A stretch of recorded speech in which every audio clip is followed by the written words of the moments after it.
আরে বউ মারা লাগবে না, বিয়ে করলে বক সোনা কবি, তুমি বউ মারবে, তুই ভর পিস পিস করবি, তোকে আমি চিনি।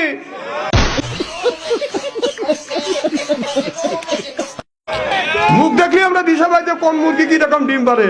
ও চিন্তা করতেছে আমাকে স্ত্রী তো করতেছে না।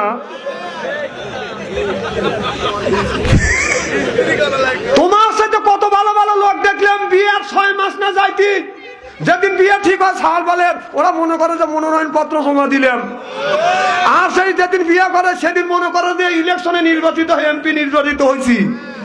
বিয়ের 6-7 মাস মনে করে নিজেকে প্রধানমন্ত্রী মনে হয়। যেই 2-3 বছর চলে যায় আপনার ওই যে যত মূল্যকের কেস তার উপরে দায়ের হয়, অভিযোগ দায়ের করে, কেস দায়ের করে। আর মানে চুনু দিলে না, পাউডার দিলে না, তুই তো আমাকে 3 পিস দিবে পারলি না, ওই যে ওই অমুকের মেয়ের বিয়ে হয়েছে অতিথি ভালো, তুই মার কথা শুনিস, তুই বাপের কথা শুনিস, তুই ভাই বোনের কথা শুনিস, ভাই বোন নিয়ে থাকবে, আমি চললাম। কথা কন, তোমাকে চিনি না। আচ্ছা কথা কি মহাবাস্তব বলতেছি নাকি? যত দুর্নীতির দায় মাথার উপরে চাপবে, 2 বছর পরে বিয়ে করে নাও।